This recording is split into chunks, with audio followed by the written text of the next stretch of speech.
Great.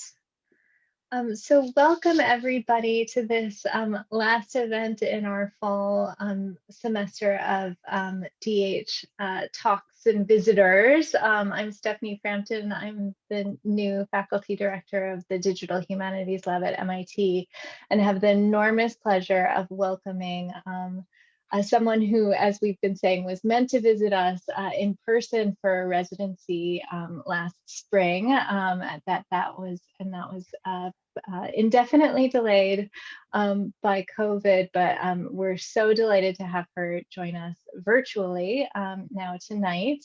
Lauren Klein, who is professor of English and quantitative theory and methods at Emory University, and also my counterpart there as the head of the Digital Humanities Lab. As many of you will know, Professor Klein works on a variety of topics across the digital humanities, the data sciences, and in early American literature, focusing on issues of gender and race. Among many other publications, she's co-author with our own Catherine D'Ignazio of the 2020 volume Data Feminisms, which you must take a look at. And with Matthew Gold, she's co-editor of the Field Defining series that many of us will be familiar with, Debates in Digital Humanities, that's been running since 2012. Her current project is called Data by Design, an interactive history of data visualization from 1786 to 1900. And she's agreed to speak with us today about the topic, Digital Humanities and Data Justice, Lessons from Intersectional Feminism. So please join me in warmly welcoming Lauren Klein to MIT. Thank you. Thanks so much, Stephanie, and thanks everyone for being here. I just heard it was the end of your semester yesterday, and I'm honored and and touched that you would show up today, honestly. So I will try to make it worth your while. Here, let me share my screen. Okay. So what I want to talk to you about today is digital humanities, or DH, in relation to the growing field of data justice. And by this, I mean the interdisciplinary constellation of fields that consider how the collection, analysis, and use of data relate to issues of social justice broadly conceived. And what I want to talk about today is how feminism, and intersectional feminism in particular, can help us develop more ethical and equitable data practices, both in the digital humanities and beyond. And so I want to just start out by acknowledging that a lot of the theoretical framework for this talk comes from Data Feminism. This is the book that I co-authored with Catherine D'Ignazio. Here it is. Here's, oh, I'll hold it against my body. There it is. Over in Urban Studies and Planning at MIT. And actually, if you're curious about the book and you don't want a print copy, it's available open access via the URL right down here. And what I'm going to do is talk a little bit about the book and our rationale for writing it before I get into some specific examples of DH projects that demonstrate the approach of data feminism that we try to articulate in the book. And if I know Catherine and I have been doing a lot of promotional stuff for this book. And so some of you may have already seen sort of the first couple of slides in this talk, but rest assured that there's new stuff in the back half. So I will just get started.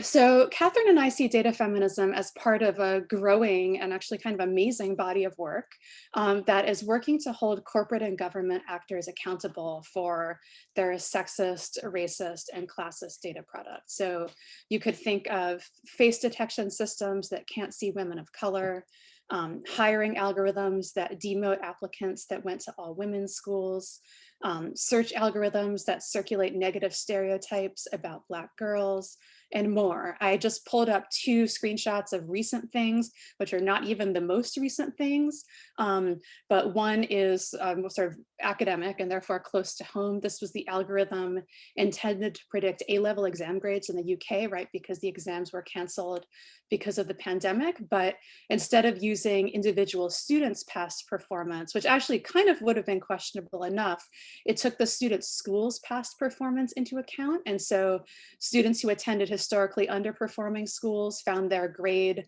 lowered below the average of the grades that they had earned.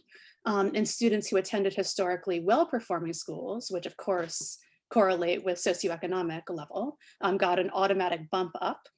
And actually, in this case, the students were outraged and protested both online and in the streets, and the results of the algorithm were rejected, which was terrific. Another example, which has not resulted in the same outcome, but nevertheless has gotten a significant amount of reportage, is this remote proctoring system that's used for the bar exam that can't see people with dark skin. And so this particular article is about a Black woman who was required to shine a bright light on her face for the entire 2 days of the exam. And if you have ever considered law school, you know this is, a 9 to 5, 2 days. It's incredibly difficult. Anyway, the fact that these examples, they just keep coming, right? I could have done a search of today's headlines and found additional examples. And the fact that they don't seem to be stopping is essentially what motivated me and Catherine to write the book. Corporations tend to see data as the new oil, and they mean this in a good way. Like there's no self-reflexivity here. They seem to think that data is this untapped natural resource that can lead to profit once it's processed and refined. But women, and particularly women of color, as well as Indigenous people, immigrant communities, LGBTQ folks, and more, experience this very same process of data extraction, because that's really, if you're talking about oil, that's the appropriate metaphor, right? They experience this as yet another instance of the same old oppression. And, we are by no means the first ones to have made the case that this oppression is real, that it is ongoing, and that it's really necessary to dismantle.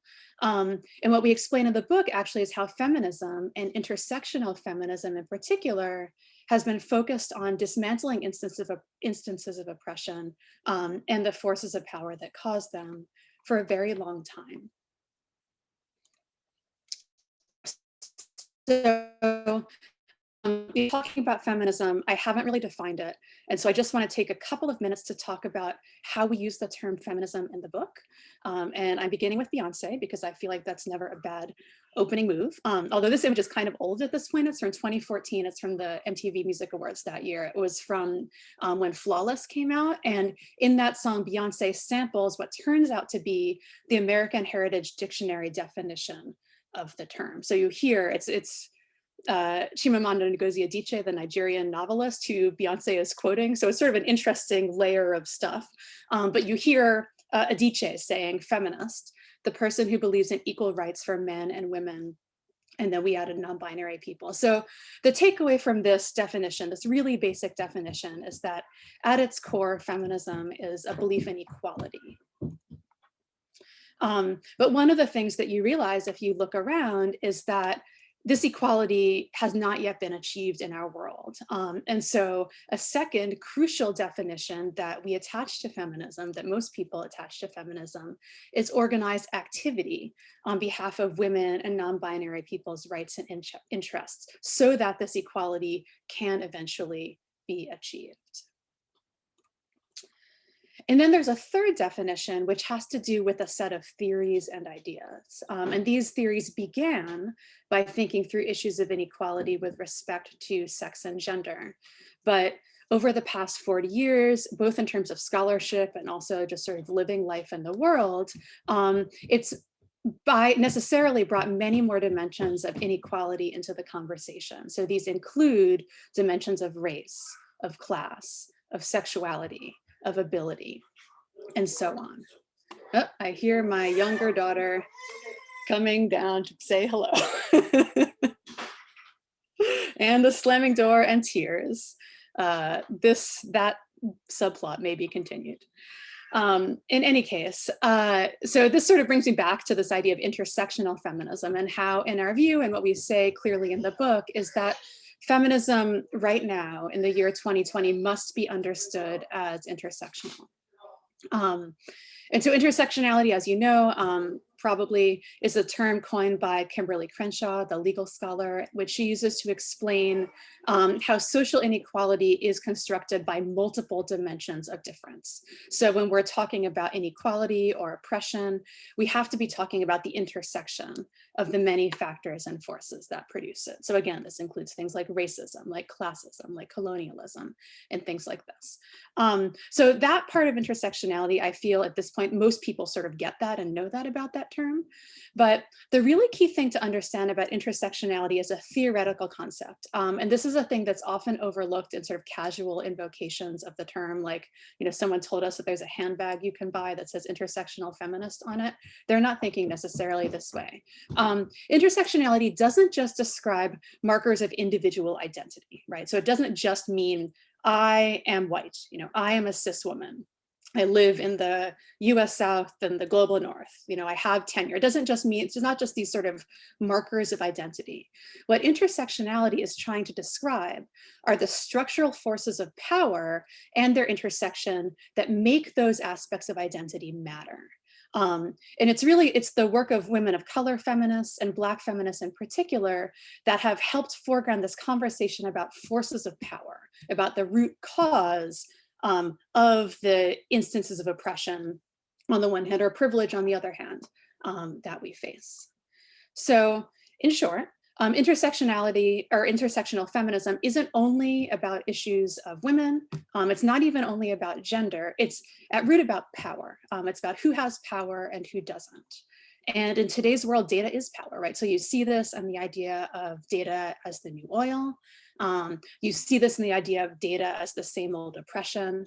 And intersectional feminism, when applied to data science, can help that power be challenged and changed. And so the argument that we make in the book, and the argument that I want to make today via DH, is that data science actually really needs feminism, and intersectional feminism in particular, if we ever hope to have a chance of overturning, or at least sort of beginning to equalize these power imbalances. And I actually think, and this is sort of me editorializing, and this is where I diverge a little bit from like my standard data feminism spiel, is that those of us in DH are really uniquely positioned to do this kind of activist work, precisely because we have both the technical skills and knowledge about how to work with data, and because we understand the history and theory and the culture and context. But even more than that, I think because of our training, it's sort of easier for us to see how these feminist theoretical principles can be translated into the technical world, that can be operationalized in a way that I think if you are coming from either one side or the other, it's not quite as self-evident how this could be. And actually, I have to say, my experience with DH and sort of thinking in this syncretic way over many, many years, that enabled me to contribute to this project, I think in the same way that Catherine had this background in design, which is similar in different ways, but is in related ways, is thinking about sort of how you translate complicated theoretical and political concepts into some sort of physical expression. And our approach when writing the book was really just to sit down and ask ourselves, like, what have we learned, in all of our schooling and feminist scholarship, all of our participation in various activist communities and other community groups that we've been a part of over the years? How could we distill these into some actionable principles? And so you can see the 7 principles that we came up with that to us encapsulate the most important aspects of feminism as they relate to data and data science. And just by the way, this is an infographic that Catherine and I helped design with the help primarily of Marcia Diaz, who's a graphic designer, for a design exhibition in Mexico City this past fall. And it's really beautiful, and Marcia gets most of the credit for it. In any case, the principles are as follows: examine power, challenge power, elevate emotion and embodiment, rethink binaries and hierarchies, embrace pluralism, consider context, and make labor visible. And in the book, we have a chapter on each one of these principles. So you can actually read a lot more about each one of these in the book. But sort of more generally, our goal was really to operationalize feminism for data science. So sort of to provide models that might guide the work of people working with data, or who want to work with data, or people who want to refuse to work with data, for valid reasons. And so, usually when I do this talk, I try to foreground examples of other people's work that exemplify these principles. But I thought for this particular audience, I would talk a little bit more about some of my own DH work, not the least because almost all of it was done at Georgia Tech in an engineering school, in a DH lab, in a context that I think is very similar to what you're doing at MIT. With the digital humanities work that you do. And so I thought it would be interesting just for this particular audience to see. So I have a little bit more about sort of the nitty gritty and the people involved, and we can again talk more about the process a little bit later. Okay, so the first example actually isn't mine after all that preamble. It's a project called the Library of Missing Data Sets by the artist Mimi Onuoha. And missing data sets is a term she coined to describe data sets that a reasonable person might expect to exist because they address issues of pressing social need, but because of various reasons, they don't actually exist in real life. So you have data sets like trans people killed or injured in instances of hate crime, Muslim communities surveilled by the FBI, or an example that's not on her list because this is a slightly older project, but is totally a missing data set, like the number of people of COVID in the United States. Like we don't have a complete and accurate data set on this. So Onuoha exhibits the library of missing data sets in two ways. The first is actually as a GitHub repository. So you can just Google like right now, missing data sets, Mimi Onuoha GitHub, and you will find it. There's a great artist statement that accompanies that version of the project. So I'd recommend it to everyone. But then there's also this art installation, and that's the file cabinet that you see on the left. These files, they're labeled with the titles of each of the missing data sets. And the idea is you enter the gallery, you encounter this file cabinet, you tab through the file folders, you find one that's labeled with a data set that looks interesting to you, and you open it up and the folder is empty. And then the reason why they're empty is because of this profound imbalance of power with respect to data collection in the world today, right? This is the imbalance of power that determines what data are collected and what are not, what research is conducted, what research is not. Who has this power? Governments, right? Moneyed institutions, the MITs and Emorys of the world, right? Who does not have this power? Minoritized groups. And so this is why a feminist approach to data science, and actually for that matter, to DH work, begins with an analysis of power. Because far too often, the data sets that we can access, and in turn, the questions that they prompt, have already been affected by this imbalance of power in the world. So one of my most favorite DH projects ever is this one. This is the Color Conventions Project, which is based out of, used to be University of Delaware, has moved to Penn State. But it really exemplifies this principle of examining unequal power relations and then challenging that power.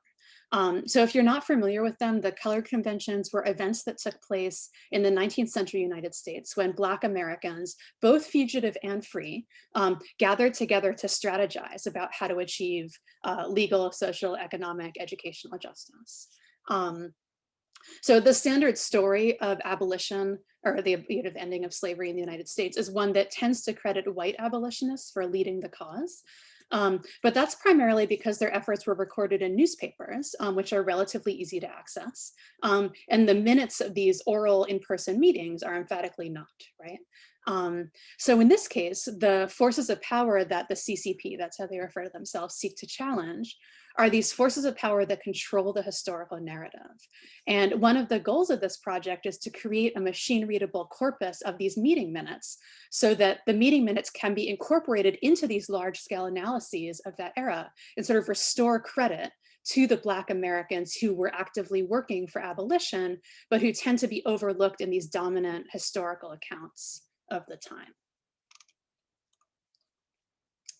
And some of my own work is actually related to this topic. So one of the projects that I directed through my research lab, this was around 2017, 2018, was an interface for exploring a topic model of abolitionist newspapers. And these are the same newspapers that often printed the meeting minutes of the color conventions that the CCP has really scanned and sort of pored over in order to construct their corpus.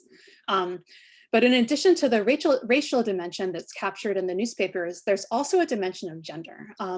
So unlike a lot of other professional fields at the time, which were either racially segregated or gender segregated or both, abolitionist newspapers had man editors and women editors, they had Black editors and white editors, and they were all in dialogue with each other. But with that said, they sort of all agreed on the need to end slavery, but they diverged a lot and oftentimes quite sharply on how to achieve that end. You know, like, do we burn it all down or do we wait for gradual change? Like, do we move to the center in order to increase the numbers of supporters, or is there no room for compromise when we're talking about human freedom? And actually, in a lot of ways, this debate about the abolition of slavery 150 years ago, it really resembles actually a lot of the debates that we see, for instance, about the abolition of the police today. We agree about the end goal. How do we achieve it? What are the compromises? Should we compromise? Things like this. In any case, I was interested to see if these divergent perspectives could be captured in a topic model. And at the time that I started this project, there were actually very few tools available to visualize the output of a topic model, so that you could sort of see these large scale trends that it might point to. And so the initial project set out to sort of do just that. And as I spent time with these topics, I actually became increasingly interested in thinking about these newspaper editors. So the people who were actually responsible for the thematic trends that we could observe in the interface. And we did observe significant trends. So they were the ones who were actually doing the work of writing the editorials, of selecting the other articles to include. There's actually a ton of not quite copying and pasting, but essentially because it predated copyright law, these newspapers all recycled articles from elsewhere. So the task of the editor was a lot about selection. And there's actually really interesting writing in letters and narratives about this work. It's usually editors complaining about just how much work it actually was, because it was both intellectual, but it was also physical work. It was also incredibly tedious work. You have to do a lot of negotiation. And they write a lot about just being tired. And it was also incredibly gendered, with women doing most of the work in the background, even as editors, actually, the women being aware that they were doing twice as much work as their male identified counterparts. So in these two papers, you see some quantitative explorations of this issue. So the one on the left looks at the relationship between topics and editors, and women particular, and that one's written for a more literary audience, and it's paywalled, but if you want to see it, just email me and I can send it to you. And the one on the right looks at the relationship between editors and language change in the form of dynamic word embeddings. And that one should be out really soon, but again, if you want to see it, you should just email me soon. And I've been sort of mulling over these projects and trying to assemble them into a coherent whole, I've realized that these principles of challenging power and also making labor visible are present in pretty much all of the work that I do now and that I have done in the past. I recently published a book about the significance of food in early America. This began as a dissertation a really long time ago, and I won't tell you when I started it because that's embarrassing, but it recently came out. And it focuses on the enslaved men and women who cooked the food that the founding fathers ate. But one of the problems, which is sort of similar to the problem that I described with respect to the color conventions, is that we know far less about the enslaved chefs, including, for instance, Hercules, who is who you see pictured with an asterisk on the cover of my book, who was a man who was enslaved by George Washington. And we know far less about him than we know about someone like George Washington himself.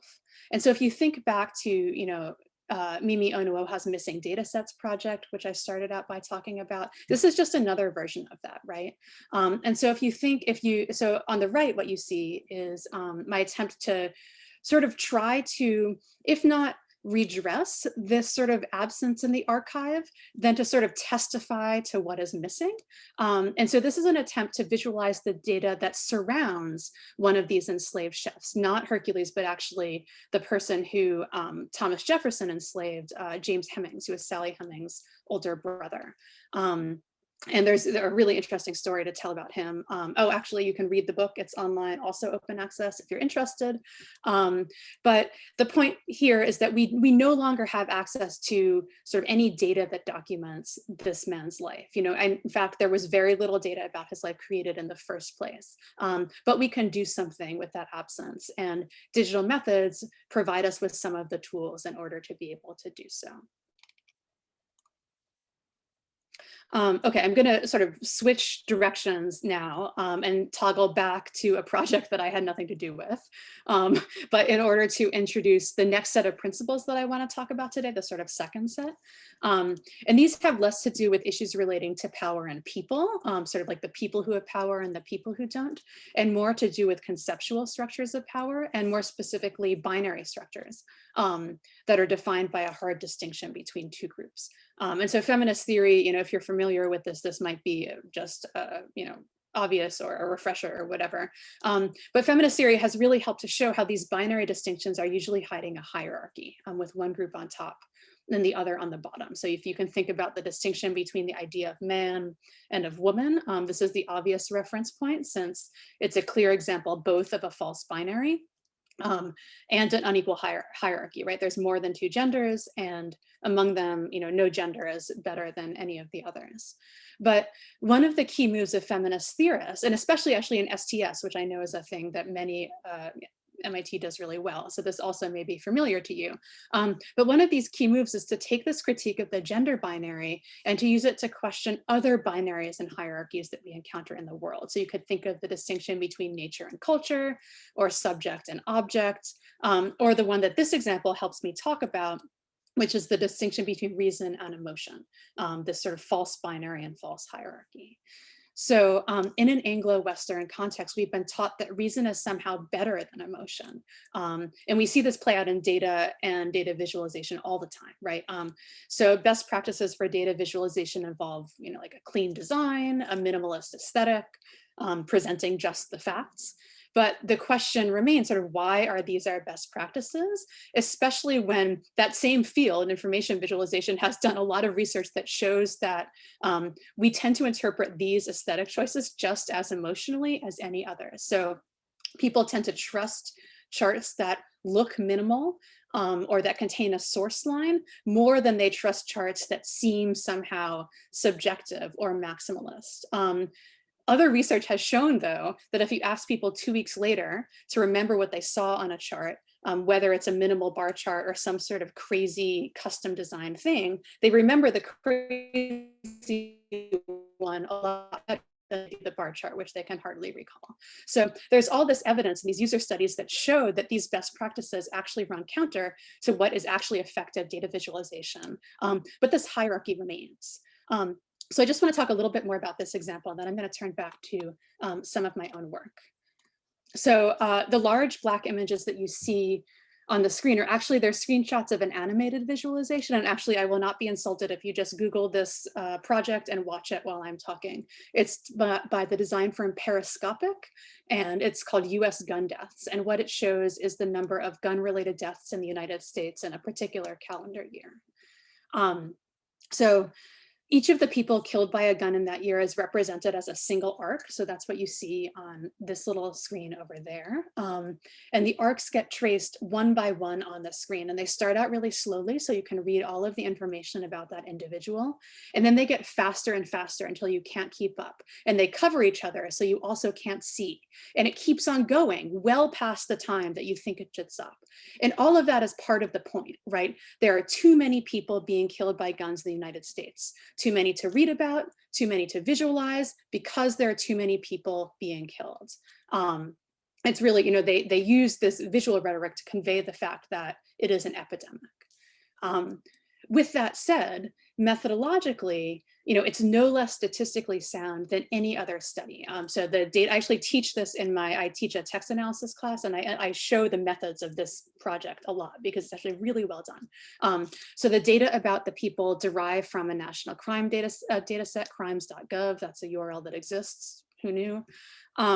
Their projected lifespans are determined using a model from the World Health Organization, which is very complicated, but you can read about it on the website. And yet, this whole project was viewed with intense suspicion from the visualization community because it made us feel things.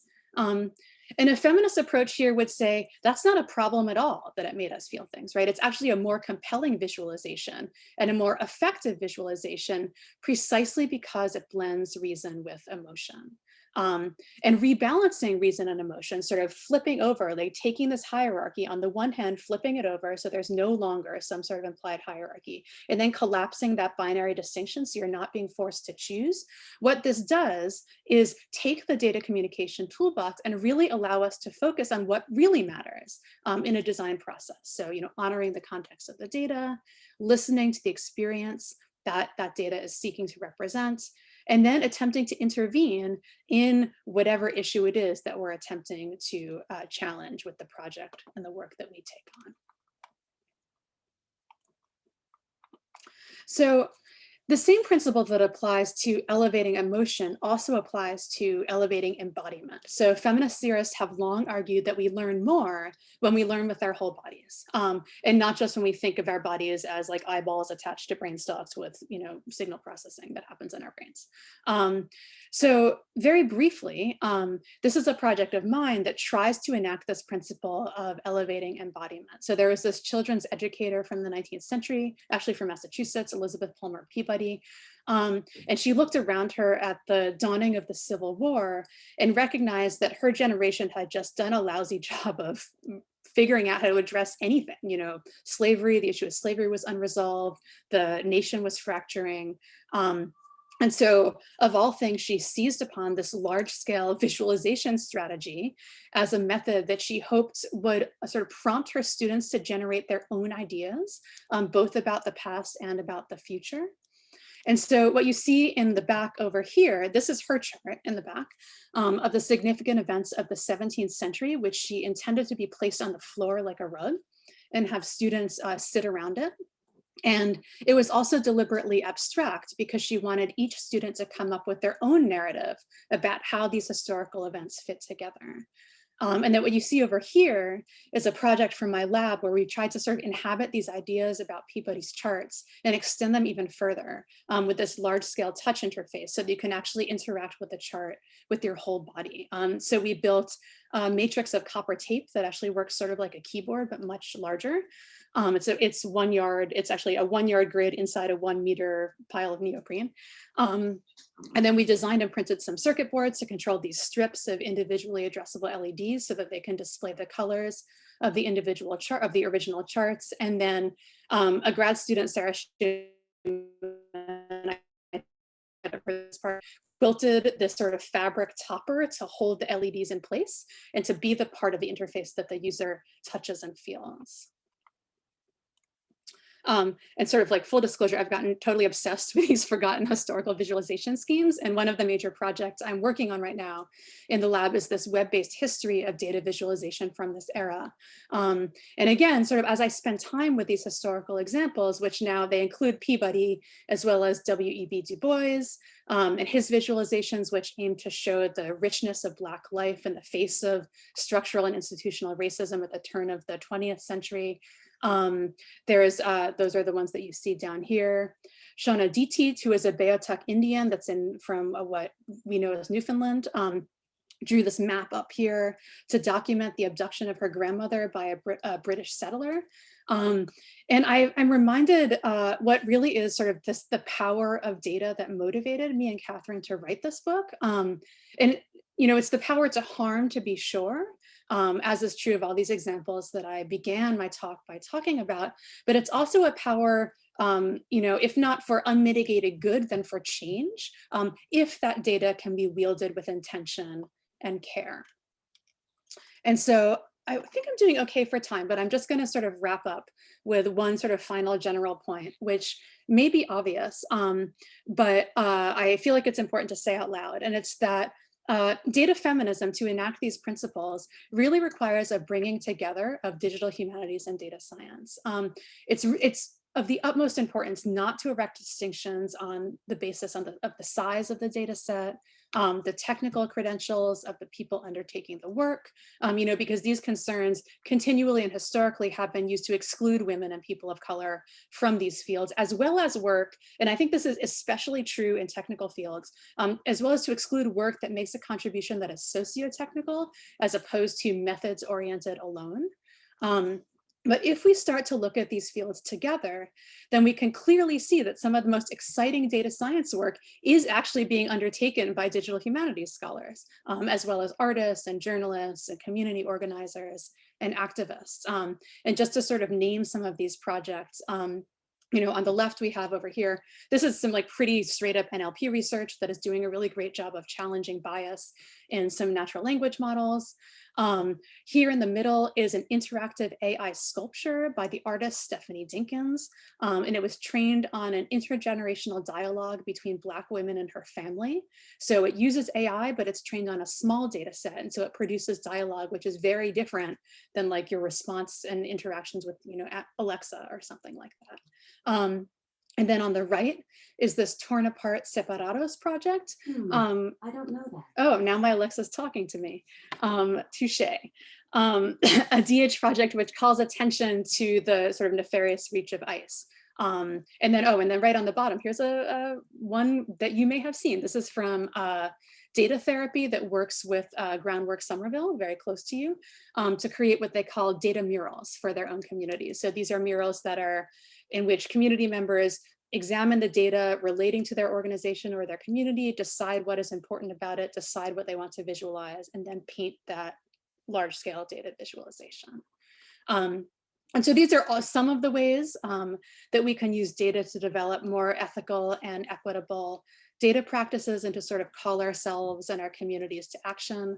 Because I think, what is really important to me and to Catherine and the work that we do is recognizing that data, it is at the root of so many problems today. I mean, an increasing number, and yet it can also be part of the solution. We can hold these two things in our hands at the same time.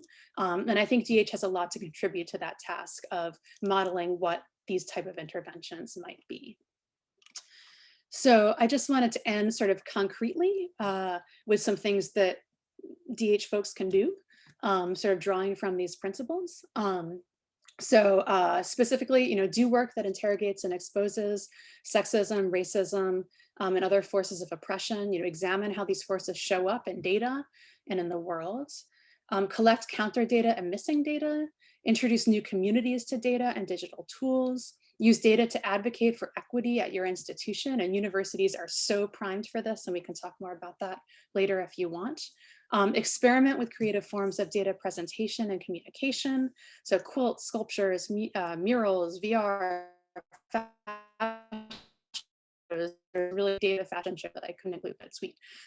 Include more people in data-driven projects, especially impacted communities.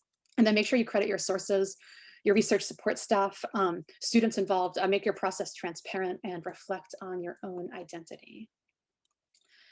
Okay, so that's it for me for my formal remarks. And I'd be happy to talk about these projects or any other projects that I showed you just now. But thanks so much for listening, and I'm really eager to hear your questions.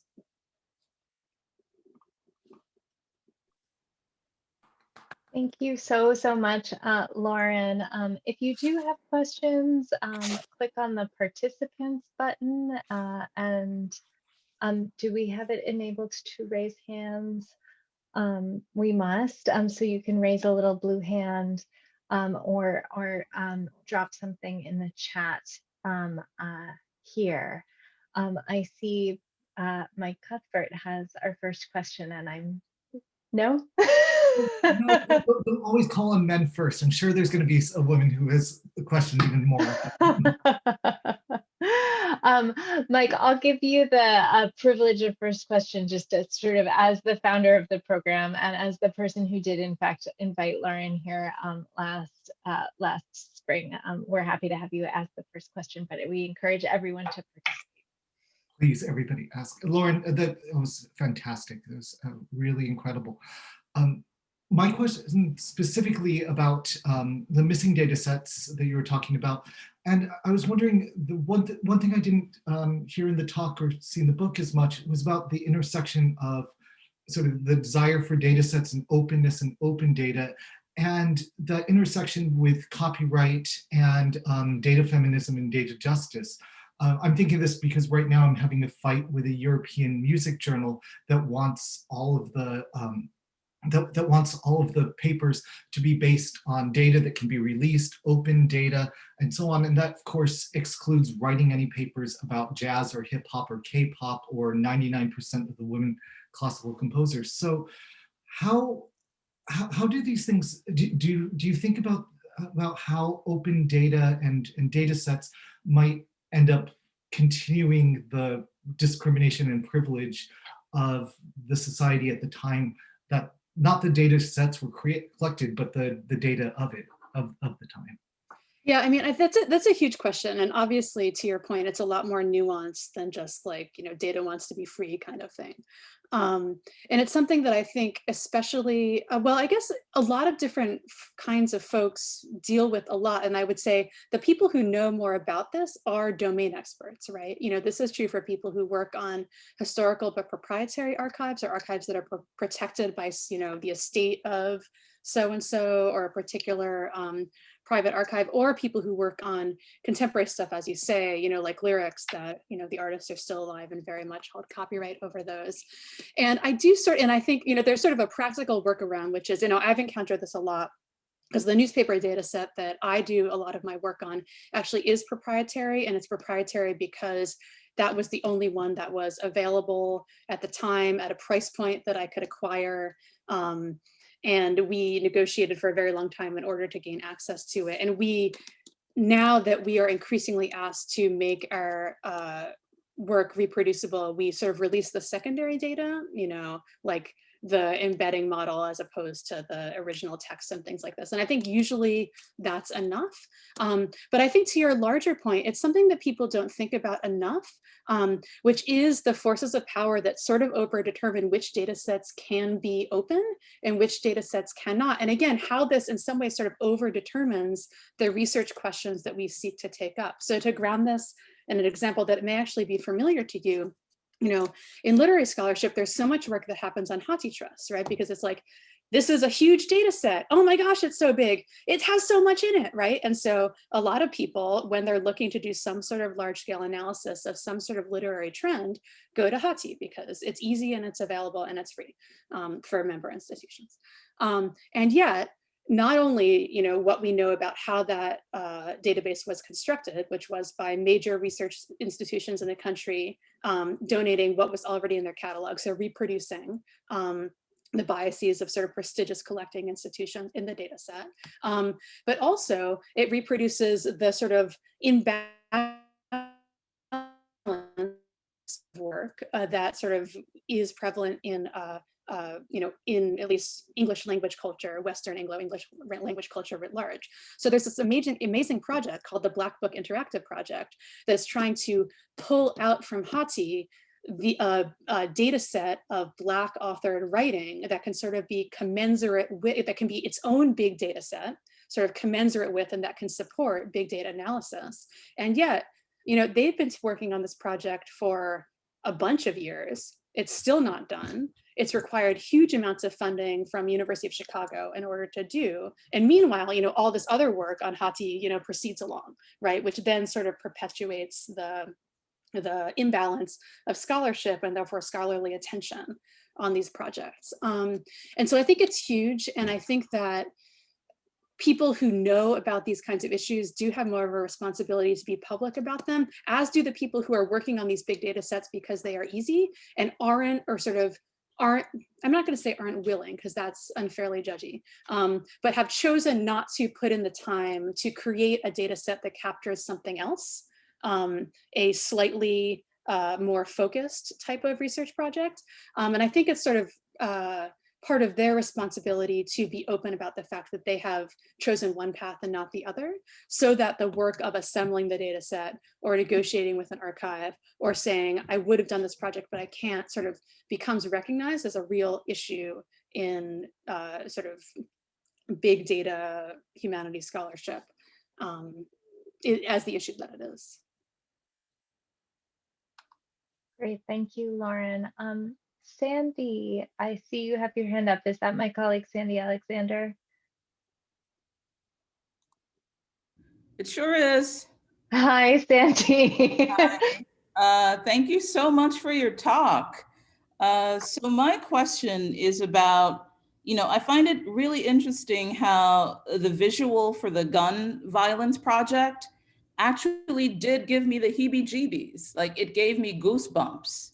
So, I'm wondering, what did you know about how the data is being visualized for that project that would elicit an emotion of horror or incredulity from a spectator? Because it seems like it does that. Like that's the emotion that it seems to elicit, is like the heebie-jeebies. I mean, for me, I know why, because anything that looks hirsute, like anything that looks hairy is horrifying to me. So yeah, that's a question. What did you know about how the data is being visualized that would elicit these emotions? Thank you. Yeah, I mean, one of the things that visualization does really well, I think, it uses time and temporality really effectively. It's rare that you talk about the pacing of a visualization. I mean, that's something you talk about more with respect to film. But that visualization, the design team clearly got that, and I actually think that's why it works. And I think part of the reason why it endures, because at this point it's pretty old, although they did recently update the data with newer data, is because most visualization designers are not thinking in terms of temporality. Like, the contrast that I like to draw, I teach that visualization, well, not so anymore. My new job is not that interesting. I used to teach more biz classes. Now I teach more text analysis classes. That's the short version. But I used to teach a class where we would talk about that visualization in comparison to another visualization that totally failed to consider the connotations of time, which is that all of the slave trade in 3 minutes visualization. I don't know if you remember that, but it was from a couple of years ago. It was done, I don't know if it was created by Slate or if it was just sort of brought to attention by Slate, but essentially it was people with, seemingly good intentions saying, the slave trade was horrific and enduring and worldwide, and we want to show people the magnitude of this horror. But what they did is they plotted each individual slave ship as a little black dot and then sped it up. And so instead of any sort of meditative or sort of onus placed on the viewer to sit with I think precisely what they wanted to, it just had this sort of weird dehumanizing, almost denaturalizing effect, so that you just watch these little, it looked like Pong or something. And that was sort of exactly what not to do with time if you are trying to convey the magnitude of a serious issue. Oh, thank you for that link. Yeah, I believe that's the one that it is. But I think that looking at those two together sort of make you realize that, and I don't think I need to say this to an audience of primarily humanities scholars, that time is really complicated and there's no single time frame, and that you can do a lot by thinking about how you present certain events, for that matter, whether it be in a visualization or through narrative or through sound, or whatever. But because visualization for so long has been so focused on on what we can see, I think that's a dimension that hasn't been explored as much as it could be. Great. Lauren, I'll ask you a question if you don't mind, to sort of drawing on one of the last things you said. It's wonderful to hear you talk about the kind of contribution that humanists can make to thinking about computational culture. outside of ethics, right? That we can in fact contribute as practitioners and as people who are deeply embedded in our own disciplines and our own methodologies, and that those are obviously now joined with computational practices and can contribute in important ways. So, you know, this is something we're thinking about a lot at MIT, about sort of how to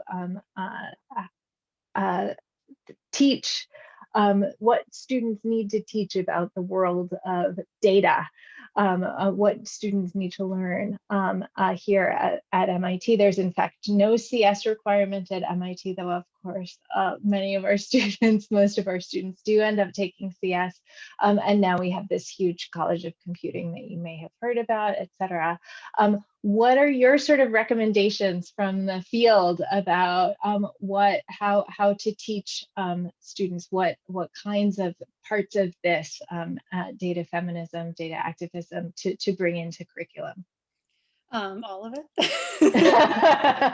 All of it, always, I mean, I will say a couple of things. I mean, I hear you on the point that sort of about pushing back on the narrative that what humanities scholars can do is critique or be the ethical ones or whatever. And I think that two things. One, you know, one thing that humanists can contribute are really complicated research questions that in many ways present far more challenging technical problems than anything that could be conceived by you know, someone who works on CS methods alone. And we're starting to see more and more of that work, but not nearly enough. And I would say, especially with respect to, you know, all of the like trained models that are being released right now, both the image models and the language models. These like no one really knows what to do with them except to turn them into you know, like technical achievements. And the reality is, like, I actually don't really know what to do with them very much either, because they don't capture anything that I'm interested in. But I do feel like, you know, thinking just sort of about the gulf between ingenious technical thing and an actually interesting research question, you know, that's one thing that I think humanists have a lot to contribute. And in my experience, you know, I primarily collaborate with CS people, and like they're really happy to find a exciting challenge that they hadn't thought of, that the people will care about the outcomes in more than one field. But the other thing that I think is sort of an underlooked aspect of what the humanistic contribution can be, and this is something that we try to do a lot in data feminism, is try to take theoretical models and concretize them to say, you know, actually what the humanities can do is not just be domain experts, but actually offer pretty pretty clear models in the way that everyone understands a model, sort of like an abstraction of how a larger, more complicated system works.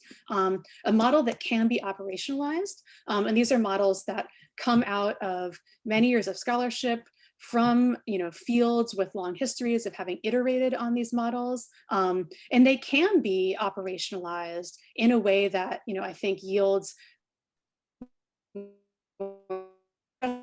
more informed results, and again, results that might matter to a broader audience than just, you know, like, I have debiased this chat text, so now it doesn't inadvertently insult women when they fix my refrigerator or whatever, right? So that is real research. So anyway, that's, you know, those are sort of some of my feelings at the moment. Great. Well, that's in line with, you know, the wave that we've set up the lab here at MIT, which is really sort of focusing on some of those interesting research questions within the domains of humanities, social sciences, and even arts, and sort of applying interesting computational tools to them as needed. Erica Zimmer, I see you have a hand up, and this I think will be the last question for Lauren. Thank you so much for a wonderful and fascinating talk. And I will keep this brief. I know we're at time. I just wondered, since you've talked so eloquently about thinking about the focus of the data set, thinking about ways in which it's very easy to work with the existing data, right? But you've also given us wonderful models of alternate interfaces, which might not be solely computational, right? That might give us material terms for interacting with a computationally based data set, right? And I'm wondering sort of along the lines of archiving, right? If in advancing these possibilities, say, especially with students, you would have recommendations for how maybe even their sets of reactions or sort of patterns in their reactions might be archived along with the various forms of interfaces and their companion data sets that we are offering as research objects. Does that make sense? So it's really a question about archiving and what you might recommend. Yeah, I mean, I think, so the question is about sort of trying to capture responses and student reactions to artifacts and as sort of as accompanying the artifacts themselves, this kind of thing. Yeah, I mean, I think that's a great idea. And in many ways, it's interesting to me, and this is actually something that I do think we can learn from more user-centered fields. And this is something that I've learned, I work on the 18th and 19th century. So the people I deal with are all dead, like they don't exist anymore. So I had never thought about how they responded to my work. And then all the students who work in my lab are all coming, from CS or HCI or whatever. And all they want to do is user studies. Like that's the only thing they want to do. And every time I finish a project, they're like, wait, it's not done yet. We haven't done a user study. And that model, I think, is in a way something that could be adapted, right, to sort of view essentially the reader response or the viewer response or whatever as accompanying the artifact. And I'm not sure that I would position it as quite as evaluative as user studies are positioned, in CS, for example. Like, for instance, in the case of the floor chart project that I'm working on, like, it's totally bewildering. I'm totally fine if it's bewildering. And if all what the users say is like, it is bewildering, that's fine. Like, I'm not going to change it because that's their experience. But I think that you're right that there is value there. And especially I think being explicit sort of about audience and intended use and the range sort of within those categories is something that humanists who work primarily with text and writing definitely could stand to be more aware of and more attuned to. Thank you. Great. Well, with that, please join me in thanking Lauren Klein again for speaking with us in a virtual Zoom round of applause. It's been wonderful to have you and to hear from you, and what a wonderful way for us to end the semester. DH Europs, we'll see you tomorrow, Friday, for our wrap up. But everybody, stay well, be safe, and we'll see you next semester. Thanks so much for listening, everyone, and congratulations, you did it almost. You finals. The students have finals, Okay, but well, our DH project, which maybe Ryan, you can stay on for a moment and describe what the